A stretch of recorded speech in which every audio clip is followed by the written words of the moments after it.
What's happening out there? This is the 20th episode of Halftime Prep Talk.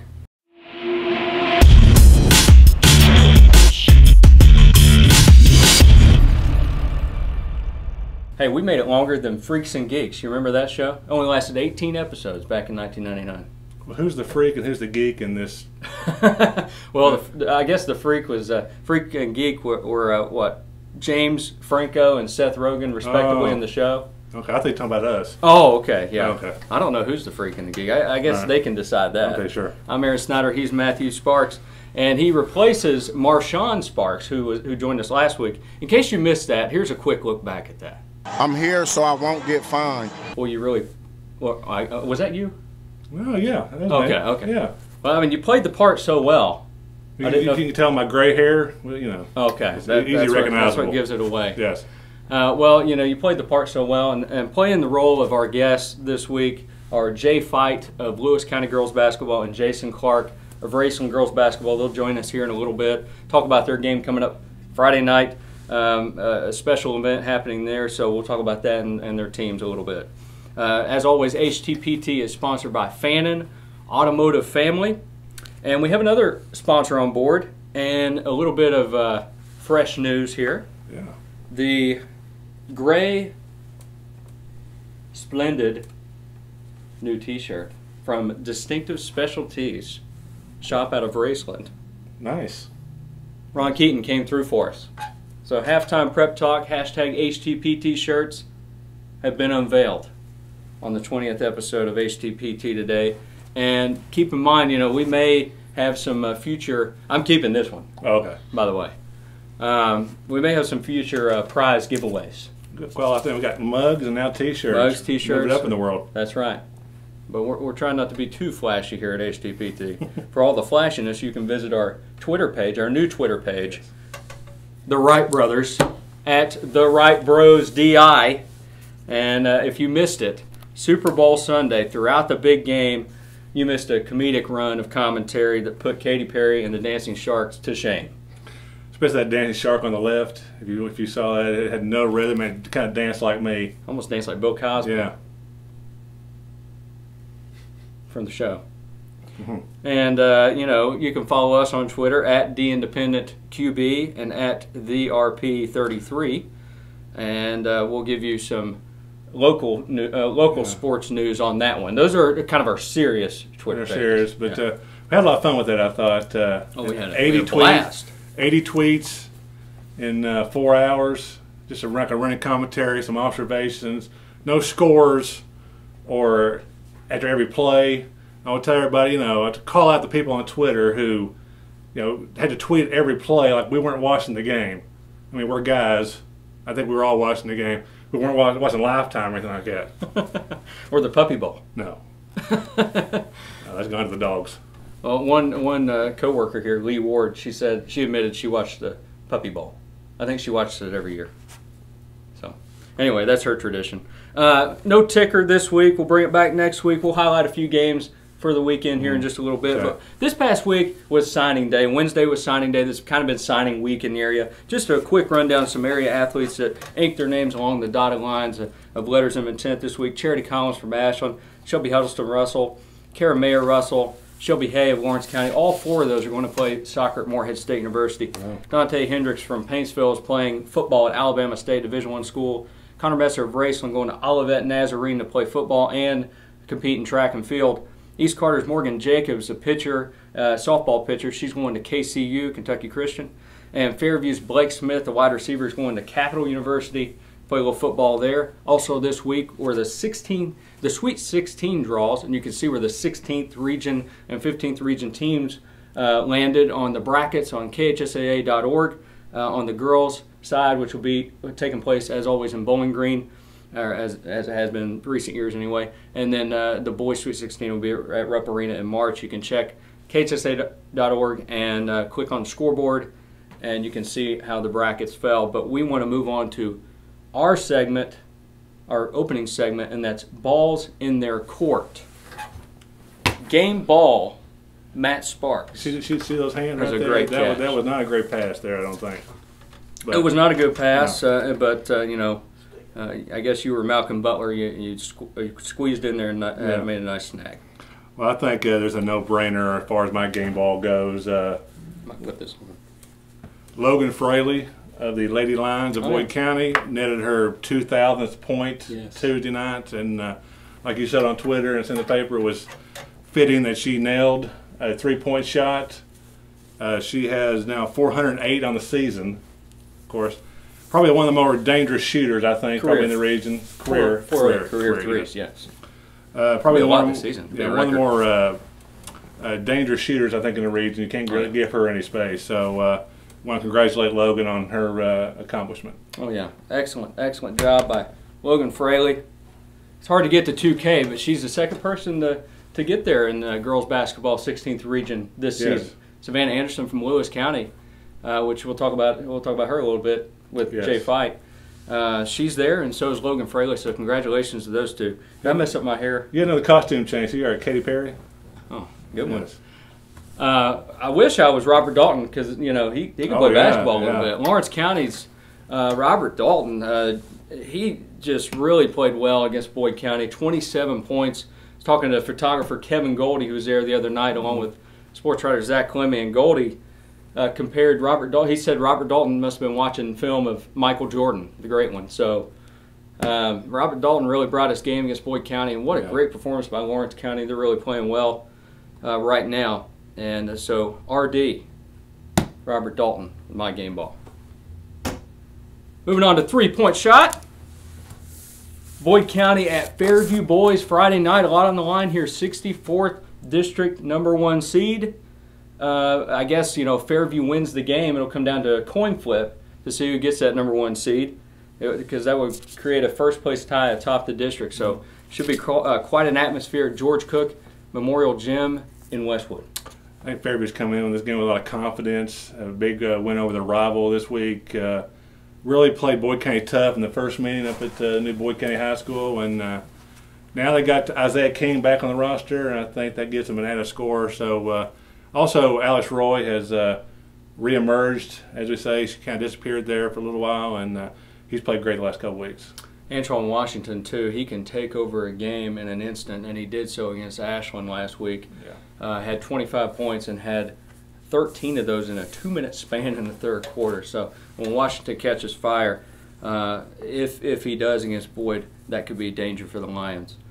Another Friday night game, Greenup County at Russell Girls, 63rd District seeding implications. Russell is 2-2 in the district. Greenup is 2-3. It's likely a preview to the first round of the district. One of those will be a 2 seed, one will be a 3, more than likely.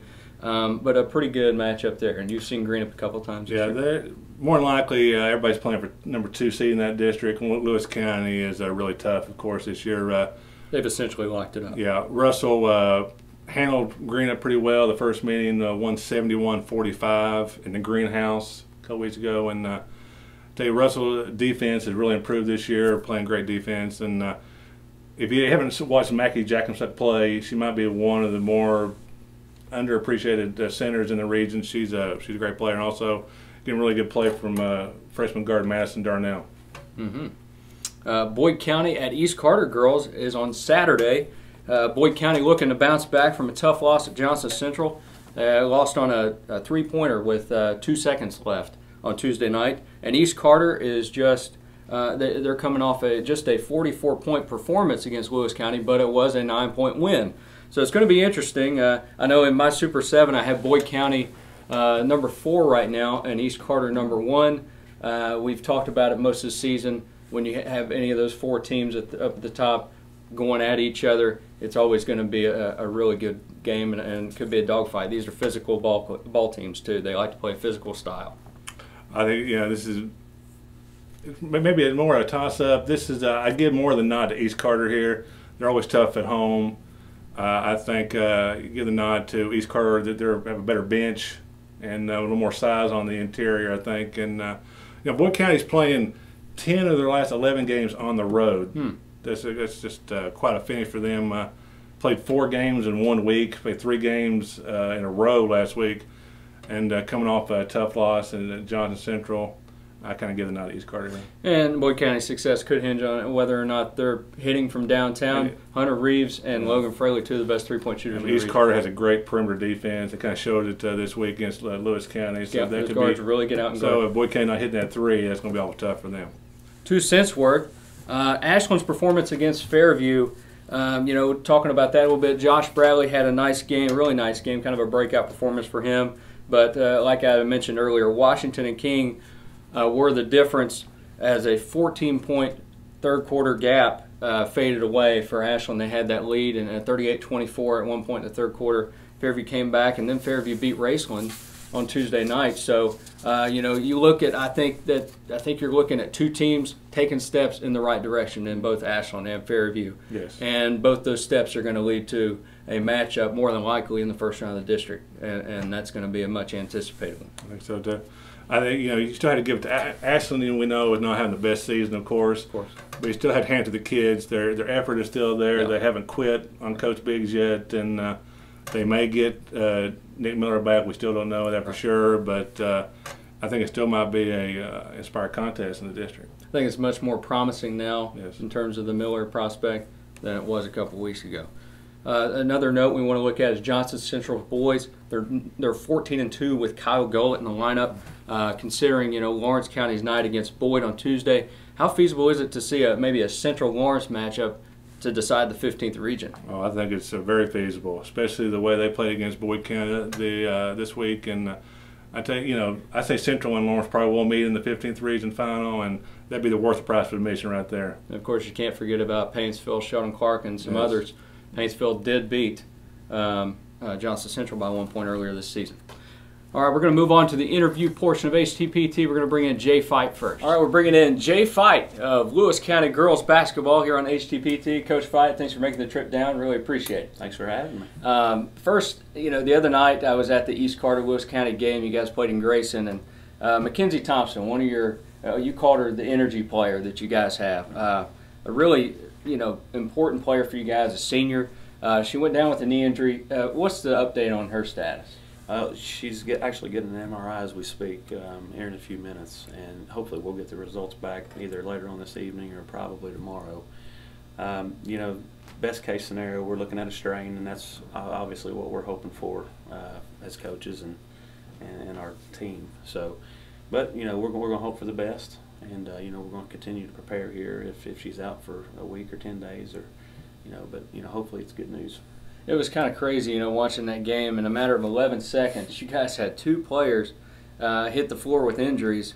I don't think I've ever seen that happen in such rapid succession. I haven't either. I just had to kind of look up and say, wow, it's a tough thing to overcome here. And, emotionally, I think our kids were just kind of like about the same way I was. It kind of took everybody off guard a little bit. And, the trainer couldn't even get back quick enough for our second player that went down. Fortunately, she was able to come back in the second half. But, that span of about 6 or 7 minutes, I think we were just kind of, like I said, mentioned to you, out of sync. And, finally, we still kind of stayed that way offensively the rest of the game, I felt like. Emily Fry at the point guard position, Savannah Anderson as the center. Obviously now they're both seniors and, putting the finishing touches on their careers. But can you sum up what they've meant to this program? They've done a lot to help put it on the map, I think. She's just been a tenacious player, I think, ever since she really kind of come into the ranks. As a 7th grader, she played some. As an 8th grader, I brought her off the bench, but she played starter minutes for me, and, she really helped to make us go at that point. By the time she was a sophomore, she kind of dominated the game, I felt like. And it didn't have to be with 15 points or 20 points. She can do it with 5 or 6 points and 10 or 11 assists. Just her effort and her grit, she can dominate a game like that. So, she's helped put a name for us out there, I think. And Savannah, she's been dominating as well, and she shoots such a high percentage, and she draws so many defenders each night.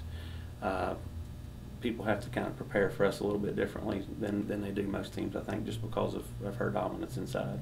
Talking to Hager Easterling the other night, East Carter's coach, he made a point to tell me, about Savannah, how to game plan against her. it's hard to do that because if you double team her, she's become such a good passer. She can just kick it right back out and find an open person on the perimeter, and you guys are a good shooting team out there. So definitely causes a lot of issues for opponents, doesn't it? We focused hard, at keeping the game very simple, and we know that she's going to get a couple coming at her most nights, and we try to put people in the right spots to be able to take advantage of that. And just depending upon where the help's coming from or where the double's coming from, and she has become a very willing passer. I mean, she always has been. There's no selfishness on our team, and she wants to try to make the right play. And this year, fortunately, she's had some opportunities with teams coming out to the perimeter a little bit to play a little bit more one-on-one, and she's actually getting to be able to use some post moves. And we've been trying to work on those for years, but when you got 2 and 3 around you, you can't put it on the floor. You can't really make the move that you think you might be able to, but she's finally starting to be able to do those, and sometimes she's finishing, sometimes she's not. A little frustrating for her sometimes, but she's learning, and at the right time, and hopefully she can carry that on to a college career. Your daughter, JC Fite, one of the best 3-point shooters in the region, percentage-wise and just the quantity-wise, how many triples she's made this year, but she's up to about 43% on the season. Who taught her to shoot so well? We've worked on it, since she could walk, really. But actually, her mother is the shooter, so I'll give her mother the credit for that. And I was more of a scorer type, slasher type player. But we have worked hard on form since she's been probably first grade, even just on a little small goal. And some kids just have a natural touch, I think, and she does. And we have focused on that for years. And she's got other elements of her game to get better, especially late this year and for next season. But she's done a tremendous job of shooting the basketball and putting some pressure on coaches as well. And she's got to have that quick release, which she has, because she doesn't have a whole lot of height. No, there's no size there. And some people say, "I wish she'd get her shot off quicker." I'm like, she gets it off pretty quick. So sometimes we just tell her to scoot back a little bit. You don't tell most players that, but if you're having a hard time getting a shot off, go ahead and pull it a little deeper, or move a little bit, relocate a little bit, and that's where our players, I think their games complement each other very well, and it makes us a pretty tough team to guard. These past few years, you guys have had some of the best teams that Lewis County's girls have ever had. It just so happens it correlates with other programs in the region having a really high amount of talent, and I know that has to be kind of tough come region time, because normally this team might win a region crown, or maybe two, who knows. But with East Carter, Ashland, and Boyd, and others of the like, up there, it's just a really talented region. It says a lot about them. I mean, the other teams, they're just, we come in, and as far as your preseason rankings and things like that, we're usually around the 4 or 5 or wherever, which is fine, but those other teams are very well deserving to be there, and they're proven winners. The top 3-4 teams are proven winners. They've won the region. They've established great programs, and that's what we're trying to do. We're just trying to build something strong, so when this group does get through, that we can continue to have some success after that. But this year, we've known since these kids were in, I kind of started a little. Well, we had some other people start an AAU bunch with them, and I kind of took it over when they were in 5th and 6th grade, and I felt like they were going to be a special group. But then you watch the other groups come up, and you knew that Ashland was going to be tough, and Boyd and East and these other schools. You knew that was coming.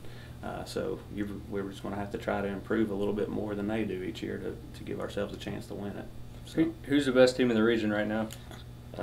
That's pretty tough to say, isn't it? Ashland and East have really dominated things, and they've split with each other, and Boyd's always right there, being an in-district opponent with Ashland, just battling. So you can't ever really just say, I think this team is better. I think some teams have maybe more overall talent. Some teams are better. Overall teams are deeper. So there's just different ways to look at what you got in the region, and no team is the same, and that's what makes our region kind of interesting. Makes matchups a little bit difficult sometimes. So. I'm not going to pick a best team in the region. I didn't think you would. I thought I'd give it a shot, though. Yeah. You've been in the area for a while. Of course, you said you went to Tollsboro, and then you graduated from Mason County High School. and then you played at collegiately at Kentucky Christian. And then since then you've been at Lewis County, and then you coached Bracken County boys. What was that experience like, coaching the Bracken County boys? I know you're assistant for the Lewis boys as well, and then transitioning into coaching girls. I really just try to keep everything the same. A lot of people have asked me that question over the years. What do you do? What's different about girls? What's different about boys? Somebody once told me that, if you make the girls mad, they'll hate you for life. The boys would get over it quickly. I haven't found that to be true, because I try to just show all my players that I care about them first and foremost, boys, girls, no matter what. I want them to trust me and believe in what I'm telling them. And I think we've done a pretty good job as a staff, and relating to our players. So I think sometimes if we get on them, they understand what we want, and it's been fun. I feel like every experience that I've had along the way has kind of really helped me get ready for this team as well, because everybody's got different personalities. Each player has a different personality, and just learning how to deal with them, and trying to get the best out of them. So it's been good, and I guess that's what experiences are about, and it's been a lot of good times. All right, well, Coach, we're going to bring in Coach Jason Clark here in just a second, and then we'll bring you back. We'll talk about upcoming games. You guys will play Raceland on Friday, so we'll talk about that. But first, before we move on to that part, I want to play a little either-or with you. Okay. And we're going to shoot 4 shots. First, we'll go with the layup. All right. Breakfast or dinner? Dinner. All right. Free throw, dog or cat person? Dog. You got a dog? Yes. I have a cat, too. Guess what the cat's name is? Diddle. Oh, okay. There you go. So that's pretty cool. But Yeah. I'm a dog person. What kind of dog? Shih Tzu. Okay. Wasn't my choice. It was brought home. My daughter brought it home and had to deal with it, right? But guess whose dog he is? He's my dog. So. All right, 3-point shot, Florida-Georgia line or Pearl Jam? Pearl Jam. And half-court shot, if I could give you tickets to either one, would you go to the women's Final Four or the men's Final Four? I'm putting you on the spot with that. That really is. That's tough. I'm sorry. Because I've never been to either one. So how about the Masters? I'll split tickets and go half and half. How's that? How about the Masters or the Super Bowl? Super Bowl was such an intriguing event, but I'm a golf guy, so I'd like to watch them golf. Right. I wouldn't mind watching Tiger, even though he's struggling a little bit. I still like to watch him. All right. Thanks, Coach. Appreciate it. We're going to bring in Coach Clark. Welcome in Raceland girls basketball coach and volleyball coach, Jason Clark. Coach Clark, it's great to have you on once again, and we had you on during the volleyball season as well. First question I have is, can you compare Jason Clark, the volleyball coach, to Jason Clark, the basketball coach? Wow. Jason Clark, the volleyball coach, is probably a little more animated than Jason Clark, the basketball coach. Mainly because, basketball, you control a little more what's going on. Volleyball, you don't necessarily know where the ball's being hit, so you're trying to get all 6 people working at once. Basketball, there's a little more design to it, so I can be a little more calmer. A little more. Still animated out there. Yes, passionate. I like to call it passion. Passion, yes. Friday night, of course, you got a big game coming up against Lewis County at home. Can you tell me about that a little bit? I know you guys are kind of making that a special event.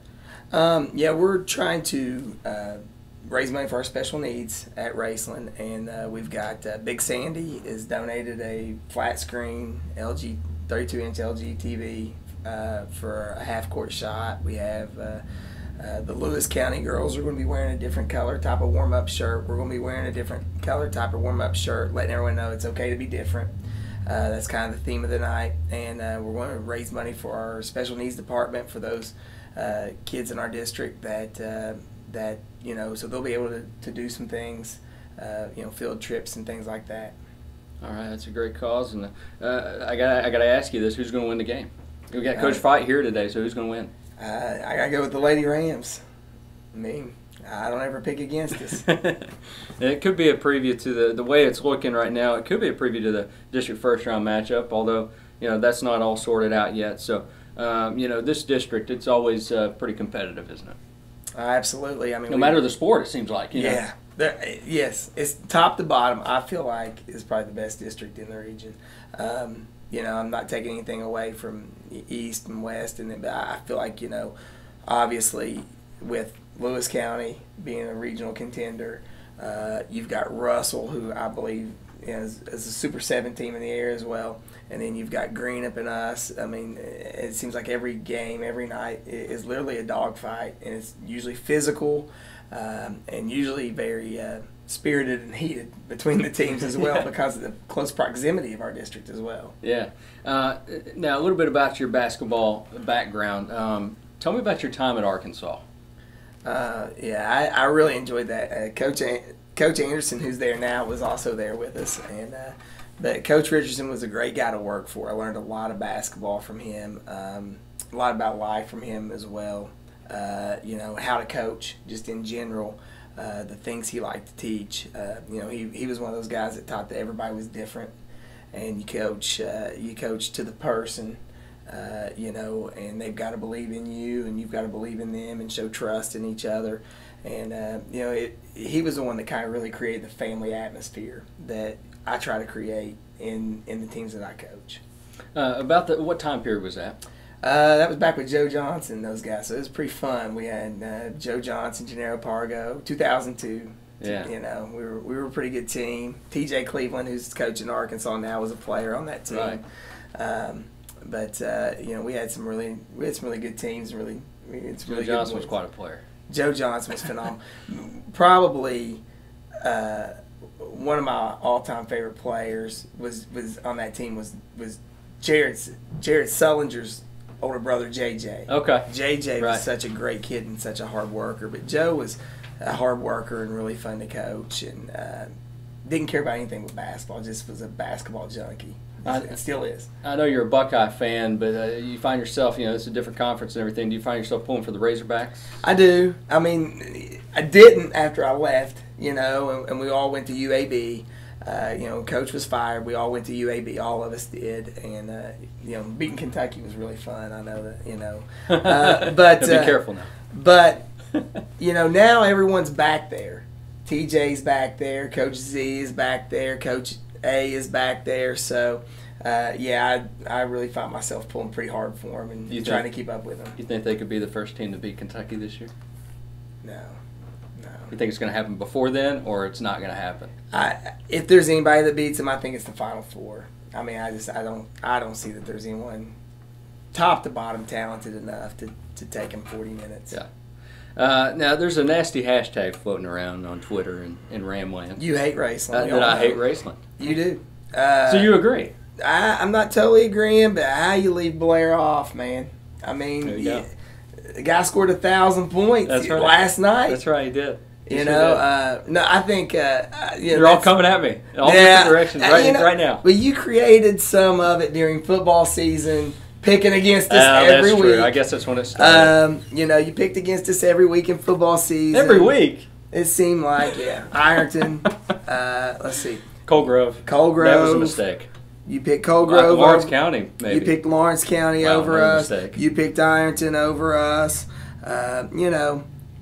So, I think that you brought some of the hatred on yourself. All right. That's fair. That's fair. And now you won't leave Jacob off. But no, I don't think you hate Raceland. I think you guys do a good job covering Raceland. But yeah, it's a joke. It's a joke around. Oh, I know. All right, let's go with either or portion of the interview, and we're going to go with the layup first. This is easy. That's why it's a layup. Orange Tic Tacs or white Tic Tacs? Oh, orange. My 3-year-old son got a white Tic Tac stuck up his nose a few weeks back. They're hot. That burns. Probably cleaned him up. Yeah. He had no sinus problems from there on out. Guarantee it. A little trip to the urgent care, took care of that. Free throw, hamburgers or hot dogs? I really don't eat meat. Oh, really? So, yeah. Breaking news. Yeah, not much. I'd have to probably go with a hamburger if I was going to. But a ram burger even? Fish. All right, fish. Fish. 3-point shot, Hoosiers or Rudy? Both are great movies. I like them both. And going to college in the state of Indiana, they're both set in the state of Indiana. Right. I'm going to go with Hoosiers, though. Okay. And half-court shot, putting you on the spot. Volleyball state semifinals or basketball state tournament? Oh, wow. Both. I'll take 2 shots. No, you might win that TV if you get 2 shots. Yeah. I would, I've been to the volleyball state tournament. twice, and it would be great to go there in advance. That would be phenomenal. And I would also love the experience for our girls to get to go to Diddle Arena and play in that type of atmosphere, that type of game. That is just a really tough question to answer. You know, like I said, you want your cake and eat it too right there.